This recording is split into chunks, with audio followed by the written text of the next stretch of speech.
Okay, welcome to this very impromptu webinar with Just a little so yesterday late afternoon I was shopping in Aldi, and the idea just popped into my head.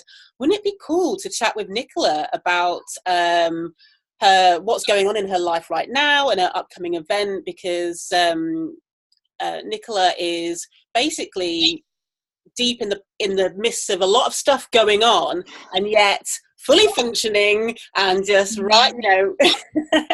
embracing it all, and it's very inspiring. So I just thought this would be a really cool conversation to have as we're going into 2018, for people just to see that we have so much freedom in our lives and in our work, if we choose to kind of look and see what's available to us. So yeah, I'm really excited about this conversation. I have no idea where it's going to go, and that's but that's again, that's fun. Following your inclinations is something that I really started to do more and more in 2017, and certainly will be doing in 2018. And that's what I hope this conversation will encourage everyone that listens to do. So I'm Sarah Sanderson, in case you don't know who I am, liberation coach, and basically supporting people to understand what and who you are and how to really enjoy this human experience and basically understand how it works. So I'm going to let our guest host Nicola introduce herself. I'm going to be facilitator for the day. So Nicola, if you want to, me to ask you a question, I'll do that. If anyone on the call wants to ask a question, then I'll let you know that there's a question to be asked. And we'll just see how it goes. So yeah, over to you, Nicola, to introduce yourself. Thank you so much. Oh gosh, this is really exciting, and I think it would be really nice to talk about how this has happened as well, in comparison to kind of what you normally see. When a webinar is pitched to you, it's in a very different way. It's you see the ads, and it's run in a very structured way, and the fact that we're just doing this completely impromptu, and we have people watching, and we don't really know what we're going to say, but we're just going to wing it, is really exciting. And that's kind of basically how I support my clients to run their businesses. My tagline is "Your business, your rules." And I'm a sales coach, and I began my sales coaching business at the beginning of this year. Say probably officially it was March time. And I'd known for a very long time that coaching was something my heart longed for. But I was very much living from a place of obligation at the time. I was a hypnobirthing teacher. I just started a new business. I just started running retreats, and they were going really well. And I was sort of dreading having a conversation with my husband along the lines of, I don't want to do this anymore. I want to be a coach, and I'm ready to be a coach. And it's been calling and calling and calling. And what I now know it to be is my wisdom. For a long time, I didn't really know what it was, even though I was following it. And it was calling and calling and calling and calling me. And eventually I just decided to dive in. I just kind of stopped everything else. And I stopped it at a time. And I know a lot of stuff that you talk about, Sarah, involves there not being any obstacles. The obstacles are actually thought created. And at the time, at the beginning of the year, when I chose to take a punt on life, we had no income. So the only income we had was from my business. It was very little, the previous business. And we were paying our rent on our overdraft. It was it was an interesting time. And despite that, my husband and I both kept, even though we were feeling a bit crazy for thinking that everything would be fine, we just decided, you know what? Yeah, it's fine. We'll just do what we want to do and hope for the best. And if it goes wrong, the worst case scenario is we get a job. One of us gets a job, at Tesco's. So I started an entirely new business in an entirely new industry, even though I recognize that coaching is something that I've done my entire life. And I started from day one, which I've never done in any of my previous businesses, but I started from day one doing exactly how I wanted to do it, which was literally waking up every morning, pressing live and saying what I wanted to say to the women that were there to hear me. And I got my first client in a group of 60 members. I had a very basic website, but I would just go on every day live into my little group on Facebook, and I would just talk to them. And I basically, it's no more complicated. When I say your business, your rules, that's exactly what I was doing. It was no more complicated than I would just set my phone up. I wouldn't bother faffing around with the background and putting flowers and inspirational words on my wall. Sometimes I was washed, most of the time I was unwashed, and I still rock up on live stream completely unwashed. Sometimes I was breastfeeding my children, other times they would burst into the room, but I would basically just sit there and I would speak to the ladies that wanted to hear me from a feeling space, you know. So yes, I'm a sales coach. Yes, we talked about sales and we talked about making money, but it was very much a case of, you can build a business and sell anything if you do it from that feeling space. Because if you operate from authenticity like that, what I now know to be wisdom, if you operate from wisdom, you're completely irresistible. And what I've watched over the last year is my clients kind of slowly get this, you know. Okay, so I just have to, and it's funny because I have these conversations with my clients and I say, okay, so let's just figure out what feels good to you right now. What feels good? And most of them at the beginning will go, I'm sorry, what feels good? I don't understand what you mean, what feels good. Like, shouldn't we be discussing what makes me money? And I go, yeah, but like, isn't it more interesting to talk about what feels good and exciting and alive? And they slowly get it. To the point where I've watched my clients have the most astounding results, you know, and anything from, let me have a think.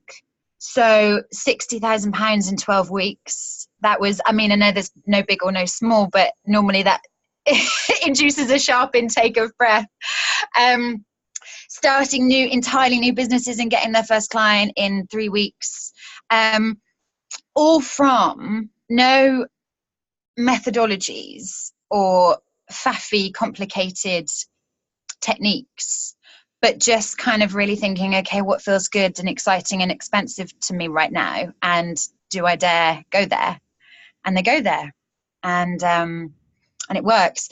And that's what I would call freedom. So that often I think when we're entrepreneurs and we're business owners, the ultimate freedom is financial freedom. Financial freedom, freedom of time, you know, to be able to kind of not ask anyone to book your leave or to go to the toilet or to decide, am I ill enough to take a day off work today, all of that sort of thing. But freedom is actually an inside job. And if you don't realize that before you're financially free, you realize that when you get to financial freedom, that actually financial freedom doesn't make a jot of difference. And freedom is an inside job.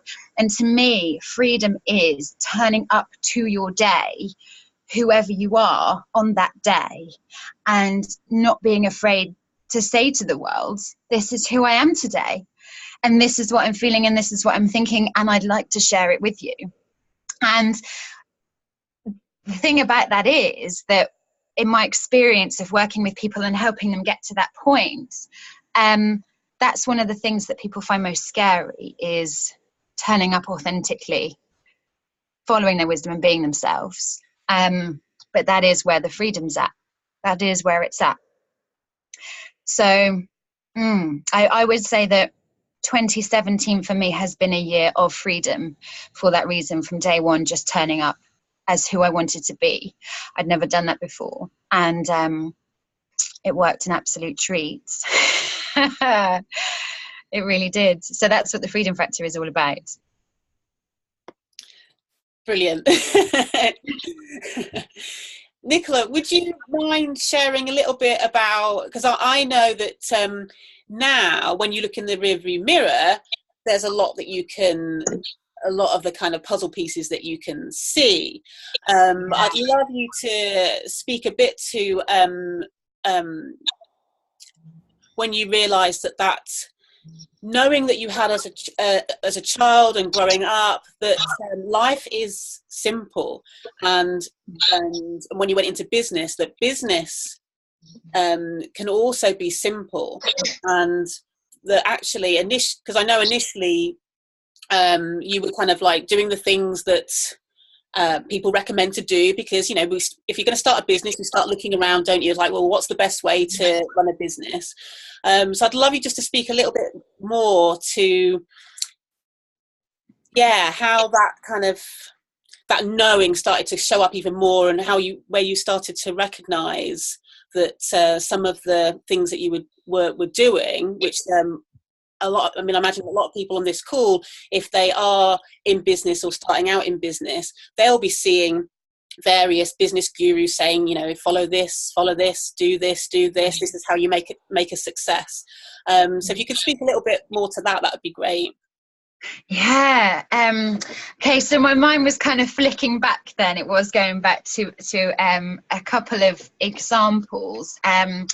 So a really basic example is my previous businesses. So I think I've had up until this stage. I mean, I would say that I've had 4, but my first 3 were in the same industry. I just sort of moved location in the UK, so I changed name.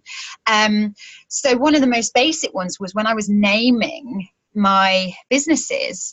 So our first one was called Kent Hypnobirthing, and we purposely wanted to keep it very kind of beige so that it appealed to everybody. And then the second business we called the Simple Birth Company for exactly the same reason.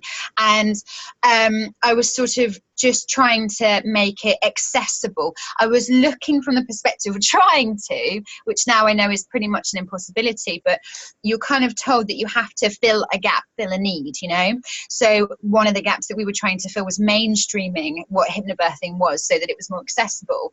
But actually, that didn't sit with me at all, and it was always incredibly difficult. I found myself procrastinating. I know procrastinating is not this big evil thing. That's just what I see that now as was my wisdom saying, you don't want to do that. You want to go and do something over here, which is a lot more fun and interesting. But I cracked on and I did it, and I learned lots of lessons, and none of it was a bad thing. But I would kind of just really be, crawling through treacle trying to get the website down, but none of it was really fun or interesting to me at the time. But I was trying to fill this gap, and that's what I hear a lot. What the gurus will tell you quite often is that you need to find a niche.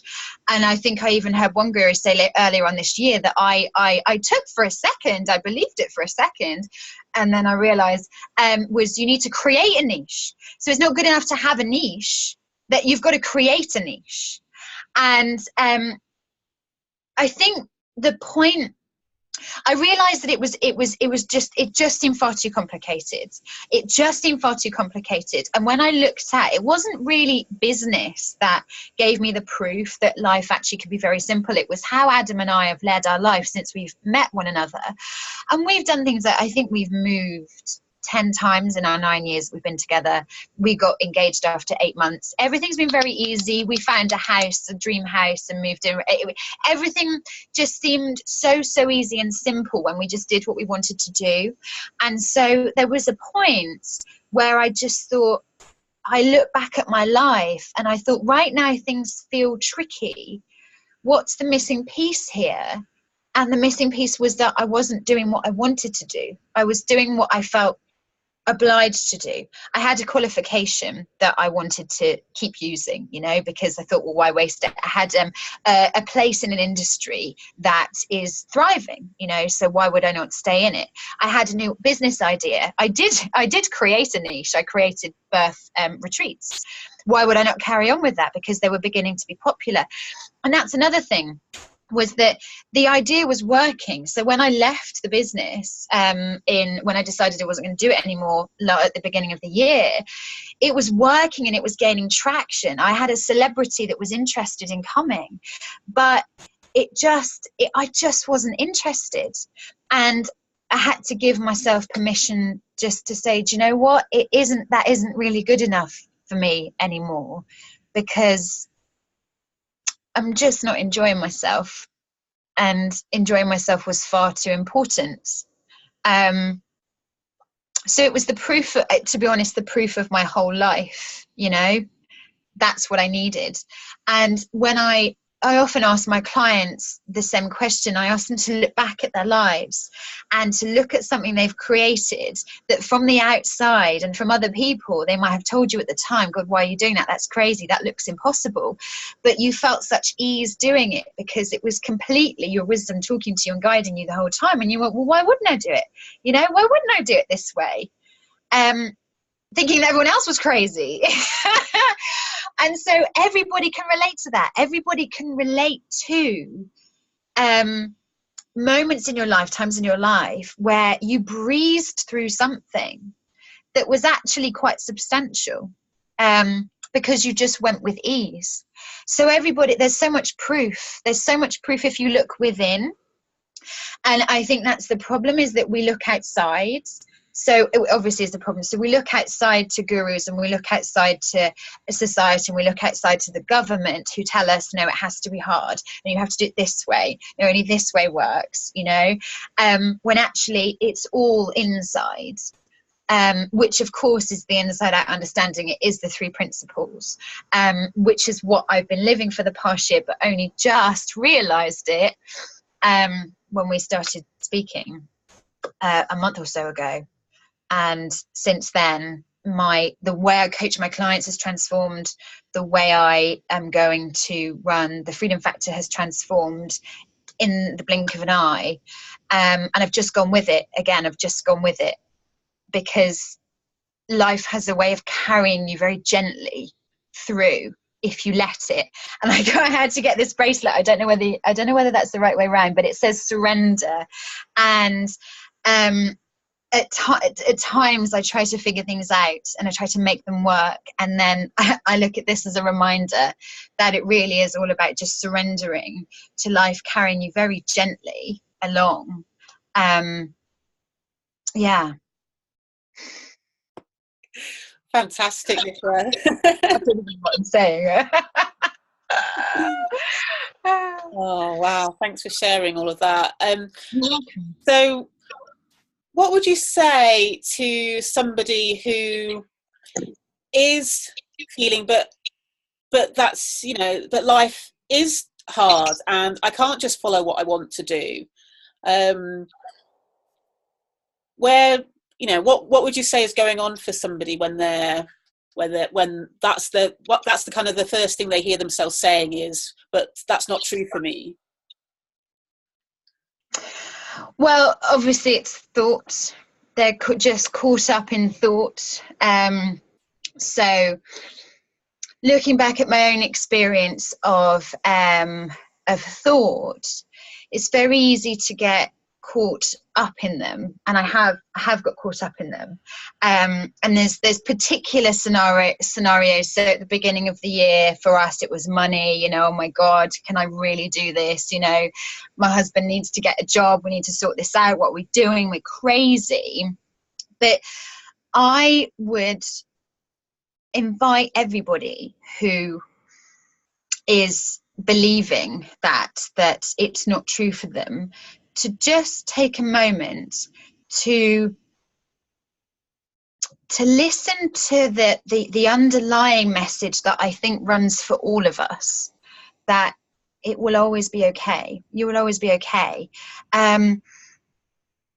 It's always there as reassurance, and you could look back on your life and see the proof that you have always been okay, that despite the obstacles you think are there and despite the hardship that you think is there, you moved through it and you were okay. And life is, sorry, you used the brilliant analogy, I think one from Sid Banks, which was life is Life is a contact sport. That's it. Life is a contact sport, and we're only here to live. Like, we're only here to live life. We don't have to make it any more complicated than that. We don't have to. If you want to say that you're here to live a very specific purpose and spread a specific message, then you can. That's great. But beyond that, simplify it even more. You're here to live. And your life is going to be a contact sport. It's going to be messy, and there's going to be bruises and blood and broken legs, but there's also going to be exhilaration and goals, and there's going to be a half time where you get to have a break, and there's going to be hugs, you know, and there's going to be sweat and tears and laughter, and that's living. So it's not actually, it's not a problem that you believe potentially that it's not true for you. That's not a problem, because all you've been doing is living your life. But it's okay to surrender to an innate knowing that we all have, that we're allowed to follow ease and that everything is always okay. And if you really, and that is a knowing, and what I found, particularly on my own journey, is there's a massive difference between hearing words intellectually and actually feeling them actually sinking in to become a part of you. And so if I'd have heard these words maybe at the beginning of my journey, wherever that was, I may not have felt them, you know, felt it to be true. I would have just heard them and said, okay, yeah, that's fine, all right, and nothing really kind of changed for me. But at some point you hear what's between the words, and it just drops in, and you go, oh no, everything really is okay. And it's not something you need to force, like that feeling of okayness, despite that life is a contact sport, despite that, you know, you've broken your leg, right?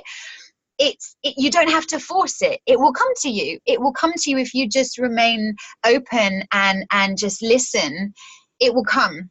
And so again, it's kind of the not forcing it, not making anything happen. And I have tried to do that in the past, and I will again, because I'm a human. I'm here to live and have an experience, and that's a part of it. But I quickly move through that and remember to surrender, and remember that what I need to know will come to me when I need to know it. And I believe that that's something that we all know to be true as well.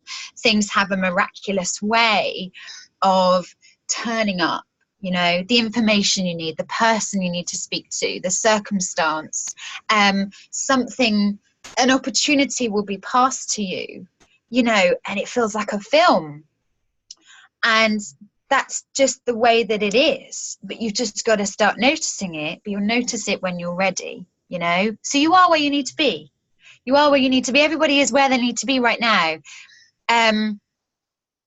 Yeah.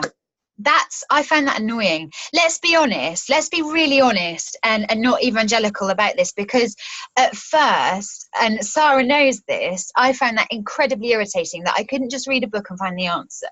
That I couldn't just message Sarah and say, what's the answer to this? She'd ask me some annoying question, give me something annoying in response. I get really frustrated about it. But what I see is that I was trying, but it was intensely irritating. And that's also okay. That's also okay. There's nothing wrong with that. Through that experience of feeling frustrated and trying and pushing for the answer, you will learn that it's okay to let go of that.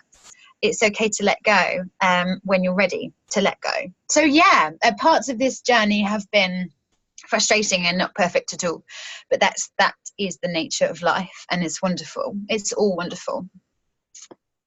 Perfectly imperfect.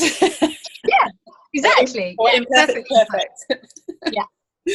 Yeah, and what I'm also hearing in there is that sometimes these thought-created obstacles, they seem so real and so big, and that's fine. And that's fine that they do. You know, the whole purpose of thought is to look real. You know what I mean? It's meant to look real.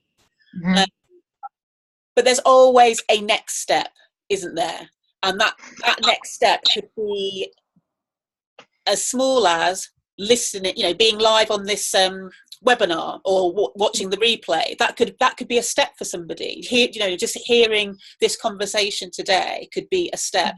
You know, one step doesn't have to be anything huge. It can just be, very, very simple. And I think that sometimes we also forget that. We think that we need to do something quite big in order to make something happen. But then that's another thing, making something happen. What we're saying here is life is happening all the time. Life is living through you all the time. And if you have less of yourself on your mind, or as I like to say, when I get out of my own way, I really get to see life in high definition. And it's the wisdom is just so evident everywhere when you get out of your own way. It's phenomenal. But like you say, it's totally okay if in this moment that's not what you see, that, you know, if you do see that life's hard, that's okay. That's totally okay, because there is no hierarchy or right or wrong to this. No, there's no, from what I can see, there isn't a negative and positive thought. Thought is just thought. And the cool thing is, we don't have to pay any attention to any of it. We can just follow, as you were describing earlier, follow your inclinations, follow what excites you, and know that you can do that. You have the freedom to do that, regardless of how you're feeling, what circumstances are going on.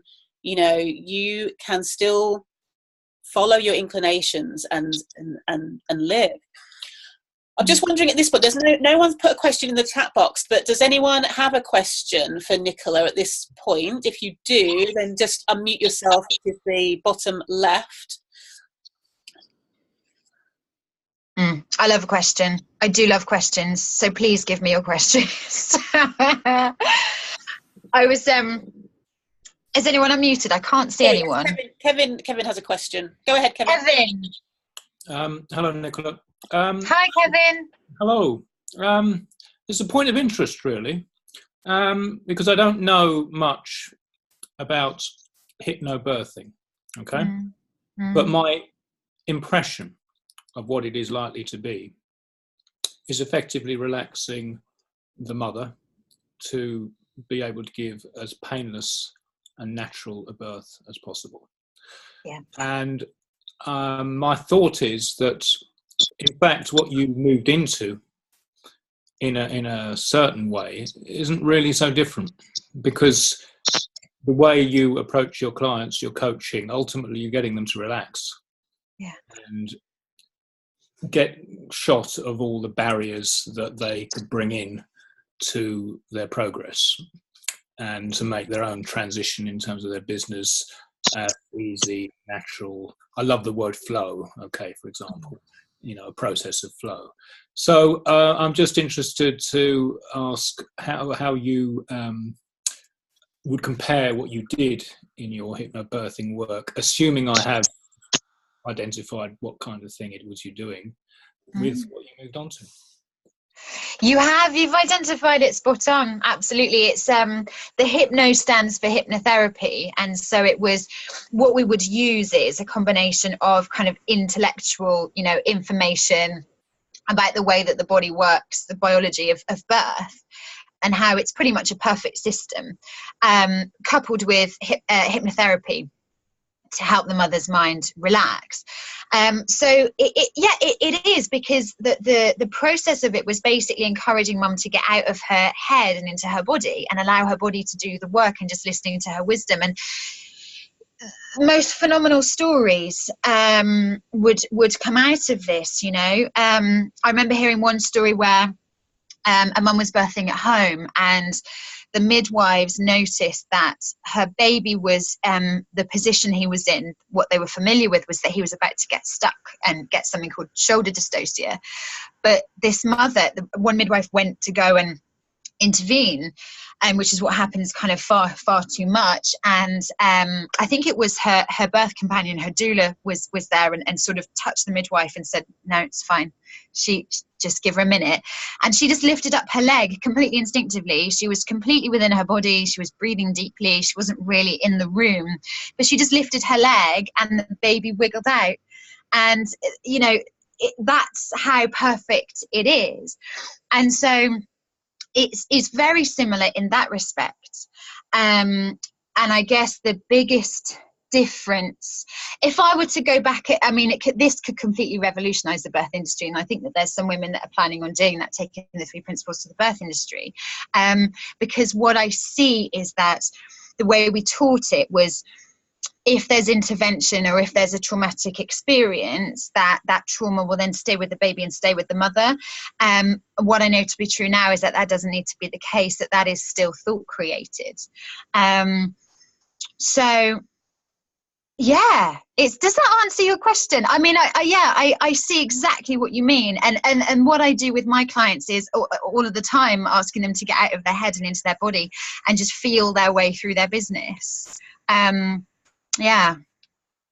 Yes, it does, because I thought there would be a correlation, simply because I do a little bit of hypnotherapy myself, and you know, it's all basically, at the end of the day, you're addressing people's minds to work in a different way, and ultimately unleash the potential we all have in terms of our brains. Okay. And the only other thing I would say is your words are very inspirational so far. I've loved it, but it also brought to mind my very favourite quote, which is from Eckhart Tolle, which is what you resist persists, what you accept you move beyond. And nice. I think it's said similar things in different words, but the principle's the same. And I mean, you know, I think ultimately, you know, there's an old saying that if you love your work, you'll never do another day's work in your life. What you're effectively saying to your clients, I suspect, is that if you have the passion for something, you know, your real passion for it, you will succeed, because it'll come from the right place. My other sheer fascination is what kind of business people you work with. I mean, are they small companies, big companies, sole traders?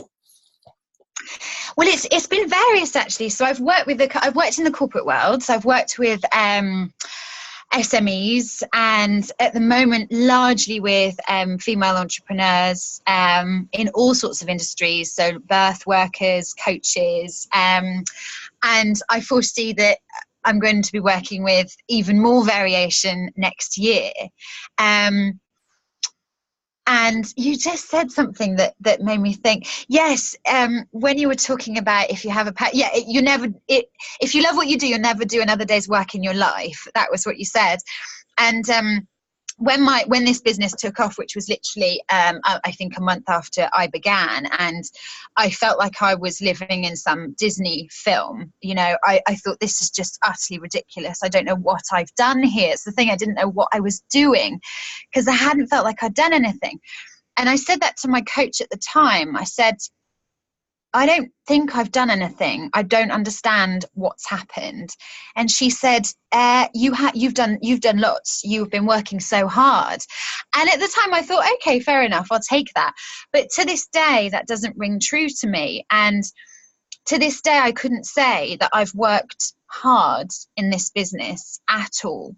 And I don't want to say it, because there's a sort of martyrdom connected with that, I think, in our society, that you work hard and then you deserve. And, you know, you deserve, even if there's ease in your life, you always deserve. And so I haven't been able to say that authentically, that I've worked hard.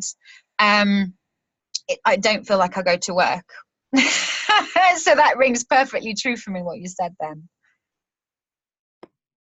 Yeah. That's lovely. Thank you very much. Thanks, Kevin. Thanks, Kevin. Great questions. And yeah, isn't it wonderful when I mean, I've been calling it effortless productivity.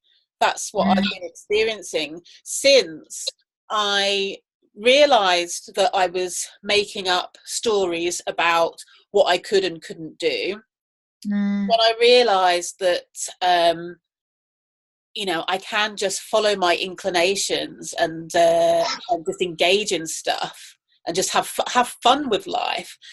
The moment I started doing that, all of this productivity started happening. You know, I ran first ever online course, and that was something that I'd invested loads of money in a few years ago in learning how to do, and never was able to do it because I had all of these thoughts in my head that I'm not good enough, or it's not, I haven't got the right idea, or I haven't got the money, I haven't got the time, and then here I was, mother of twin toddlers, and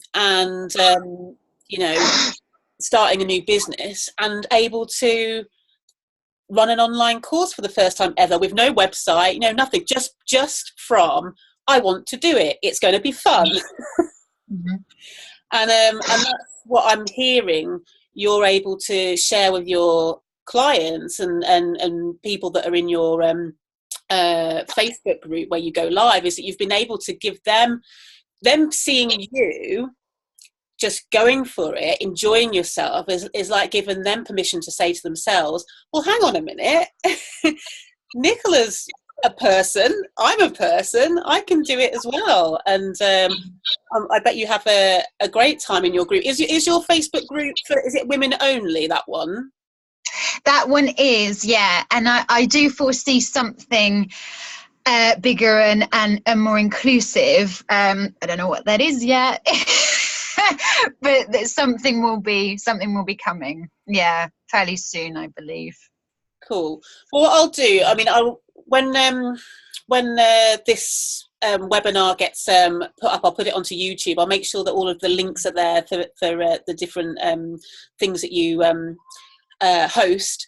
And obviously you've got your Freedom Factor event coming up, which is only next week, which is why we were kind of like, we've been talking, the idea of this webinar came about because I just thought, it'd be really nice for people to hear kind of a snippet of what's going to be happening at that event, because obviously not everybody, it's an event in the UK and it's happening next week, so not everybody's going to be able to go to it, but you've got something so important to share, this message that you're sharing, and the living example that you are with how your new business has come into being is just so inspiring, so I thought it'd be great to have this webinar. But is there anything you want to say about the Freedom Factor coming up? Oh, what do I want to say about the Freedom Factor? Well, actually, I did want to say something I thought about just before I came on live, just before during the webinar.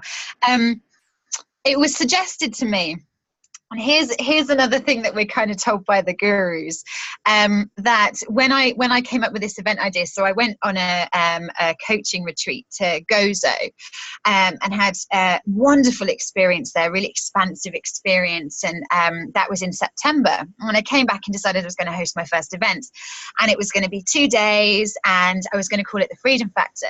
And it was suggested to me, because I'm a sales coach, that it should be called the Soulful Sales Weekender, and that was much more marketable, that I already had an audience, and to save confusion, or to be congruent with my current message about sales, which to be honest was already changing anyway, although I still adore sales. I should call it that.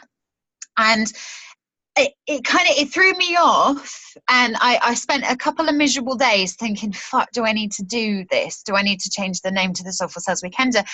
And thankfully decided that no, the Freedom Factor just sets me on fire.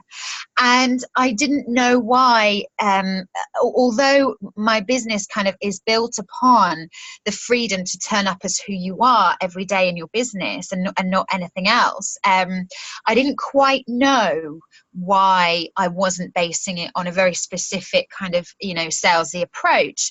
And now I do. Now I know why I called it the Freedom Factor, because my understanding of the 3 principles and of thought and mind and consciousness having deepened so much over literally just the past month.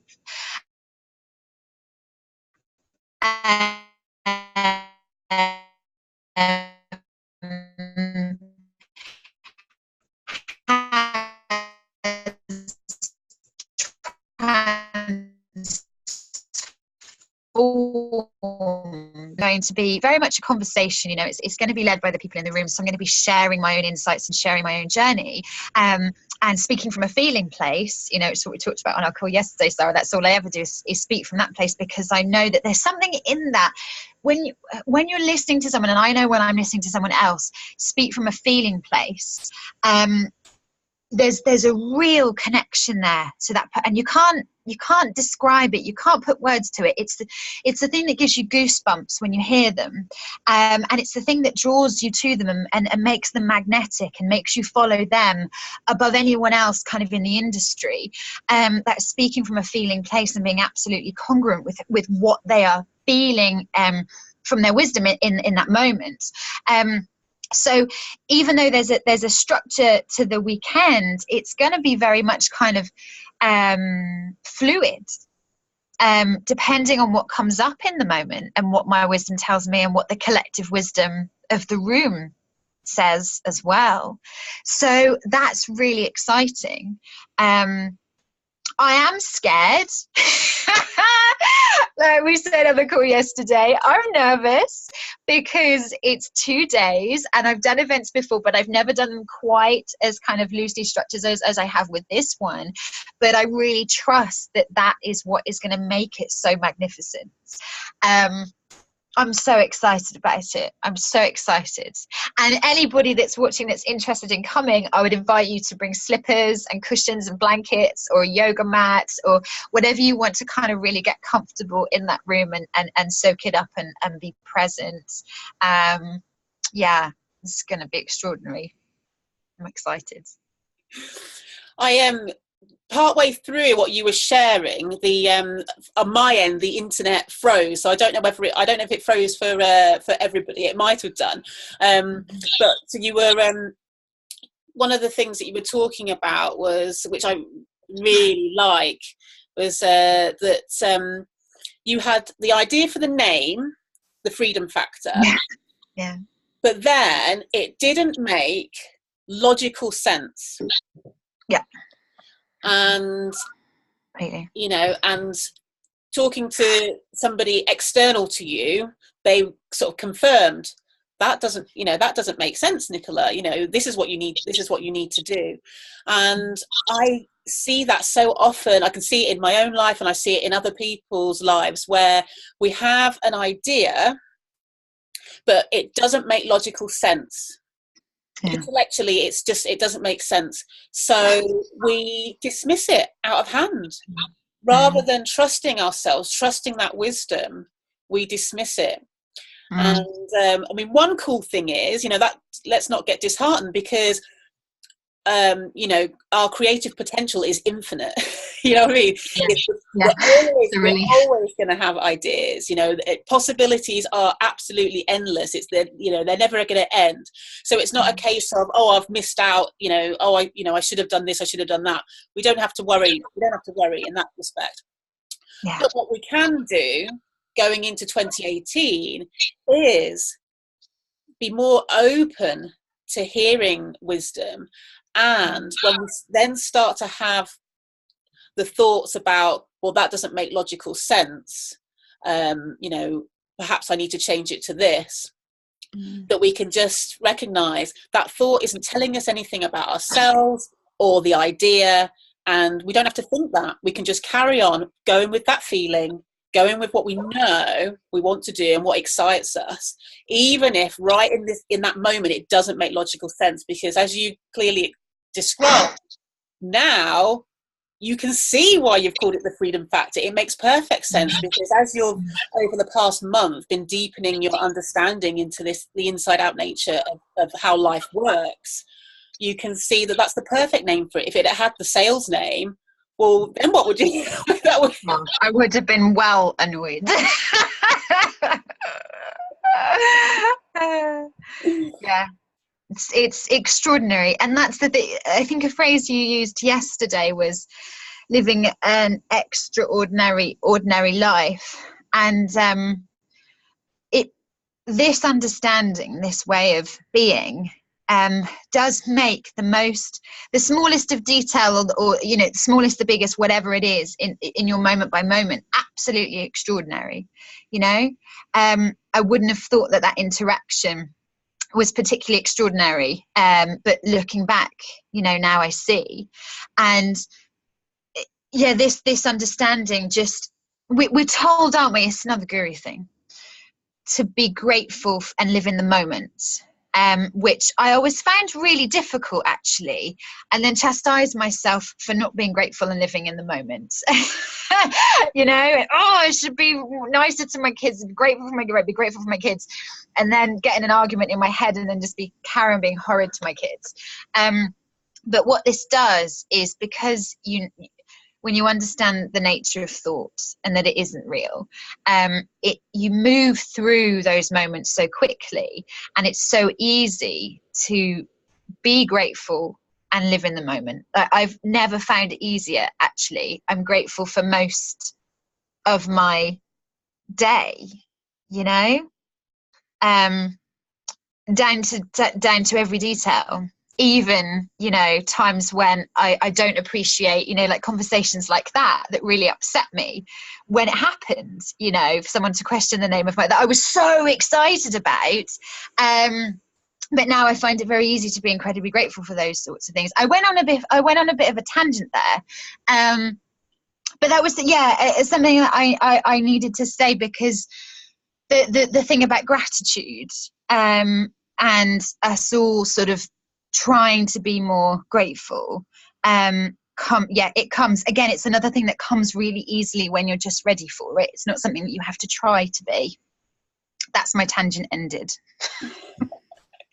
No, I think it's a great tangent, because there's so many things that we beat ourselves up about. Like, I don't have a daily practice, you know, I'm not mindful enough, I'm not meditating enough, I'm not kind enough, I'm not I'm not feeling peaceful all the time, I'm not, you know what I mean? There's this there can be this idea, and we can all get caught up in it to varying extents, but there's this idea that we're supposed to be happy all the time, or we're supposed to be a certain way, and that's the ideal human.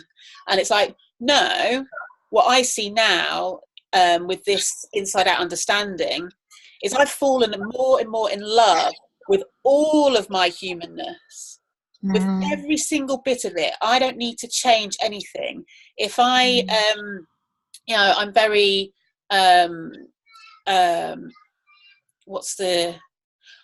it's far too much information, but I've started now. It's the time of the month, so I was just thinking, where am I going to go now? But I've said it. And really, you know, going on doing a webinar when my mind's a little bit more foggy and you know, what have you, I could have easily you know, in the past, there's no way I would do a webinar. I'd just be like curled up under a duvet and, like, you know, nobody talk to me, leave me alone. But I realise now that as long as I'm listening to my body. I had a really long bath, which was really relaxing, and I, you know, was excited to do this webinar, so I'm doing it. And it doesn't matter that I'm feeling a little bit more low energy than perhaps I would have done at a different time in the month. It's fine, you know what I mean? I'm taking care of myself, and the fact that, like I said, I've got a low energy doesn't have to stop me from having a really fun conversation with somebody who I adore, you know? Yeah. I think I shared one of a similar insight, because you wrote something when I first joined your group. I saw you write something that's will forever be with me. The words, you can feel lethargic and still crack on with the creative project. And I read those words, and when I was talking earlier about feeling something, those words were like, boof, you know, they hit me, and I was like, I can. And when I truly experienced it was when I was on the bed with my littlest, and we were just lying there, and I think she wanted me to do something. She wanted me to pick her up or to wrestle her or something. And what I would have said, and what I would have got in my head about even just a couple of weeks before, was in my head, well, I'm tired and I want to do my own thing now, so I need to put my needs first, you know, and so I'm going to say no. And I noticed that thought pattern kick in, right? You know, you're tired, you can't be bothered you don't want to wrestle, you don't like wrestling. And my wisdom, I was going to say from somewhere I heard a voice, but my wisdom said, just very gently and lovingly, so what? It said, so what? And I picked her up and I wrestled with her on the bed, and we had the best wrestle. And I that was just astounding to me, that I can enjoy and play with my children and just not necessarily be feeling it emotionally, but just still crack on and do it, because so what? It doesn't matter, you know. And that's been completely, it's transformed the relationship with my children very subtly, very, very subtly. But where I would often see them as a task, you know, when we treat our children like tasks, right? Tick, fed them, tick, washed them, tick, took them outside. Don't see them like that anymore. That's been one of the biggest differences, actually. Yeah, you can feel lethargic and crack on with a creative project. Like, amazing. Yeah, so taking that into 2018, what you're saying there is how, you know, throughout all of next year, however you're feeling, if you want to engage in something, you can. Yeah, completely. Yeah, it doesn't matter how you're feeling, because that's it. Yeah, what you're feeling is thought in the moment, and it's not telling you anything about what you're wanting to engage in. It's not telling you anything about you or the world or your ideas. So you can just, yeah, crack on. Just do it, as Nike might say. That's it. Yeah, just do it. Exactly. And I think most of us will probably recognize, like, we've behaved like that. You know, we've done that quite easily in the part. If we look at the evidence, if we look in the rearview mirror, when I think about when I've done my live streams, you know, I'll do it in my PJs. I'll do it when I'm grumpy, you know, and I just turn it into content anyway. Like, it never matters to me in that context. But there were certain contexts where it was mattering to me. And once that was kind of out of the way, again, it wasn't trying to get it out of the way. It wasn't trying to be a different parent. It wasn't trying to apply any techniques or be mindful or breathe and calm myself. It was just, you know, it just sunk in that, yeah, so what, you're always fine. You're still fine. You can wrestle. It's fine. It doesn't make any difference. That's interesting, isn't it? Because you often talk about take life lightly, you know, and what I witness in my clients so often is they seem as though death is imminent. Like, if they were to take this action, to put this Facebook post out there, to go live, that they're gonna die. I mean, that the terror is extraordinary. And what was I saying? Where did this start? Tell me what I started from. I don't know what you were saying, but and it's up. You don't have to speak about it if you don't want to. But you've just mentioned death there, and obviously your gorgeous Nan has just passed away, and I'm just wondering whether there's anything now that you've you kind of said that word. I'm just wondering if there's anything that you want to share on that. I can. Clearly that happened for a reason. That triggered something in you, didn't it, to ask me that? Yes. So I'll stop where I was going, because I don't even know where it was going anyway. Yes. So as I think some members of our group know, my Nan, and I may cry, which I'm totally cool with, by the way. I've cried many times on live streams, so it's all right by me. She passed away. I am going. Just before Christmas. I think it was 3 days. And what I was able to witness during this time, because my Nan went to hospital with, I think she had respiratory pneumonia for the second time.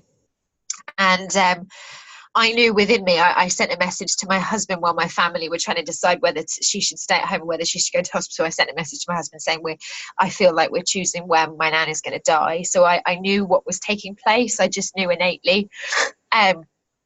So she went to hospital, and she didn't, she just sort of stayed in a state of, well,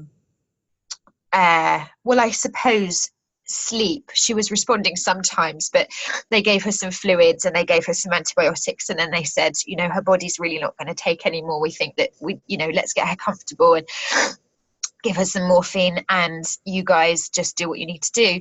So I think she was in for 5 or 6 days. I don't even know whether it was that long, but they gave us a side room in the hospital, and the love from firstly from NHS, the NHS staff, who were just extraordinary. You know, they would come in, they would bring tea and biscuits, you know, I'm talking every sort of half an hour. I think they're understaffed. They absolutely had all the time in the world for us.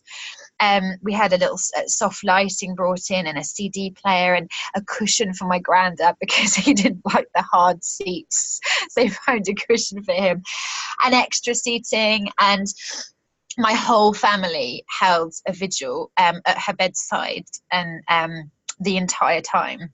So at various points there was a combination. I think at one point there was about 20 or 30 people in that ridiculously small room. It must have had elastic walls. I don't know how it was possible. Like all my granddad's brothers and cousins and stuff all rocked up to see everyone. But what I witnessed was just pure love and compassion. When Sydney Banks talks about all that we're made of is pure love and compassion, that was what that space was, because there was no real room for thought. Everybody was just operating from their wisdom. They were doing what felt good to them, and what felt good to them was being with my nan, and that's it. It was a bit like the Christmas period where you're just kind of being with people, but there's nothing to do. It was like that. Everyone was with one another, but there was nothing to do. And my favorite line, and this will set me off because this is just ridiculously beautiful. My favorite line that I heard from anyone was my Uncle Roger. So he's my great uncle, my nan's brother, and I haven't seen him for many years actually. And we were chatting away in the daytime. It's wonderful to see him. We got on really well. First time I'd seen him as an adult, I suppose. I think the last time was probably as a child.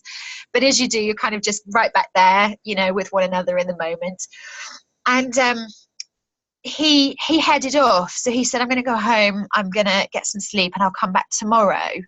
And that was fine. So I think it was my granddad and me and my mum left, and we were just chatting away. And then Roger came back after about an hour, and he sat down, and it was sort of edging on for evening time, and he said, these were his exact words. He said, I get a bit scatterbrained sometimes.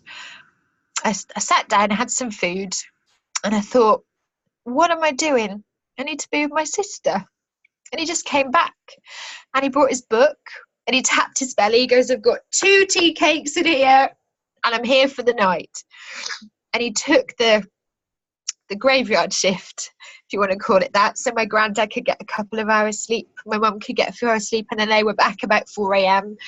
to relieve him. But he took that period in the night time, and he did every single night, and then he'd be relieved, and he'd go for a few hours and then just come back. And it was just this magnet of love that just drew everyone back. The most extraordinary experience I think I've ever had. I'm so grateful for it. And from my level of consciousness, what I recognise now, what I'm also very grateful for is what I can see it for what it was, which was everybody, operating from their essence rather than thought. And make no bones about it, my God, my mum purely operates from thought usually.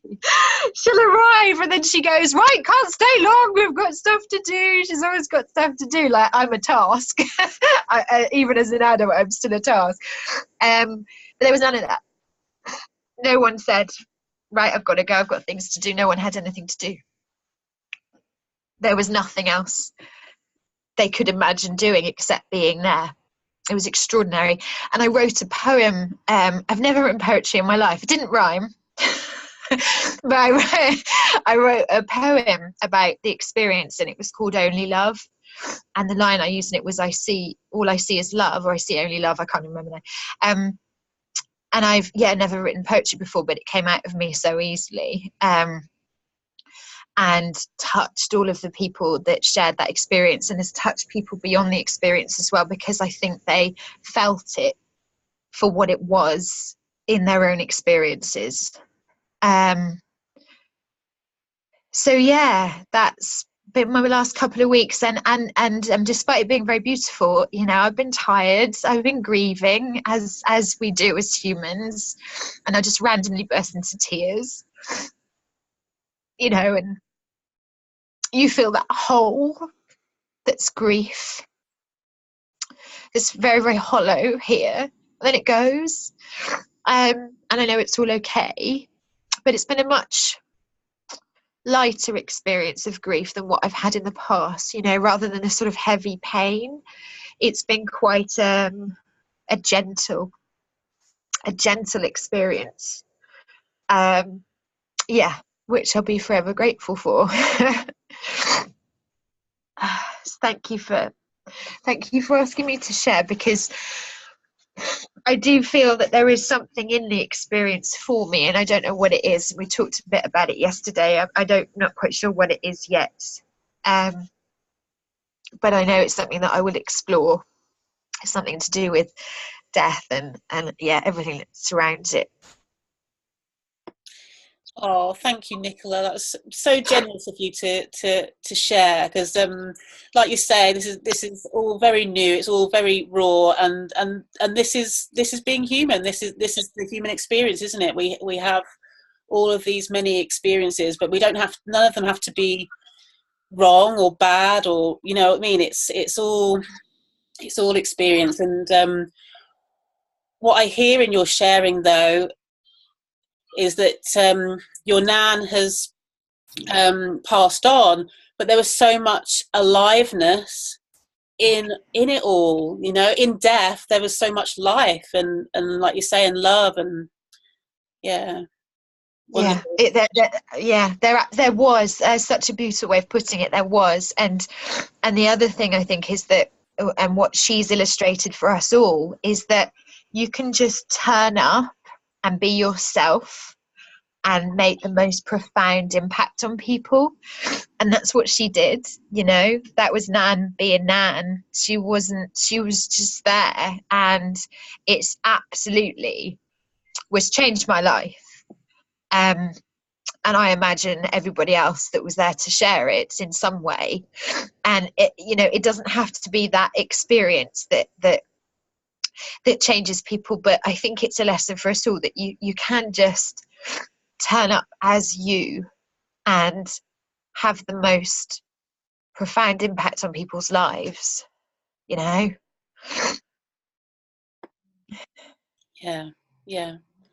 We all have that, if we all allow ourselves to listen to our wisdom, and follow what feels true for us.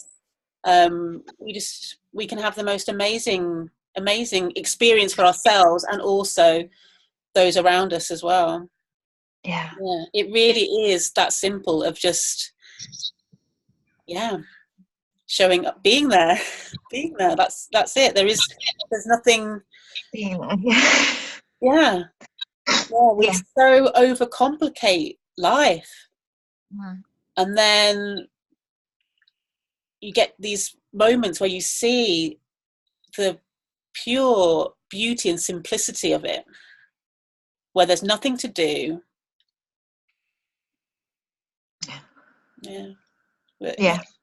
Nothing to do, and there never is anything to do, even down to the simplest of things. Like, what were we talking about yesterday? Unpacking, weren't we? Unpacking after trip, and I am shit at it. And actually, Adam did it. Adam did all of the unpacking, which is brilliant, because we were talking about it will just get done, even if you think the things that you need to do are still there, like unpacking after a holiday. Which, I mean, if you enjoy that, you're insane, because no one enjoys unpacking after a holiday. but it will at some point just get done, even if you leave the suitcase there and it gets unpacked 2 weeks later. The washing always gets done. At some point your house will be tidy. There's never anything to do, even in that respect, you know, where you're sure there isn't. Or if time's drifting on by, then get a cleaner. Yeah, exactly. That's what wisdom often says to me. Get a cleaner. Wisdom says that to me all the time. Yeah. Okay. We're running slightly over time, and we have a question from Emma, so I'm just gonna have a look what Emma has said. Oh, okay. So Emma usually lives in Birmingham, but she's not around on the 5th and the 6th. So she's wondering if you already know if you've got anything else coming up. I don't know if you have. Well, I don't have one thing you've got coming up. One thing I've got coming up. Yeah, just a little thing. Emma, I don't at the moment because we're going to the Philippines for a month in February. And so actually beyond the Philippines at the moment, I don't quite know. But what I suspect is that following the weekend, I'll probably be booking my next event in, because to be honest, for 2018, a lot of what I intend to do is to spend it talking to people in the flesh. And so I think it's fairly safe to say expect another one. It's also fairly safe to say that it will be in Birmingham, because it's just easy for me, because I only live an hour away. Yes, so we're going to say yes. My wisdom says yes. Excellent. So as we are over time, but if there's any final questions or comments from anybody who's live with us, then please unmute yourself and share. Really enjoyed you sharing, Nicola. Thank you. I have to go. You're very welcome, Sylvia. Thank you so much for joining us. Thank you. Okay, so we haven't got any final comments. That's okay. So how would you like to sign off, Nicola? Oh gosh, well, I haven't even got any Prosecco left. I was going to do a cheers at the end and say Happy New Year, and I couldn't even do that. Right, so the thought was there. Everybody who is here and watching live or later, everyone that's not here, have an awesome new year, and just take it lightly and expect 2018 to be your best and your easiest ever. Yeah. Thank you very much. Unmuted everyone. So yeah, thanks everyone. You're very welcome, Kevin. Thank you so much for coming. Bye everybody. Bye-bye. Bye. Happy New Year. Happy New Year. Bye.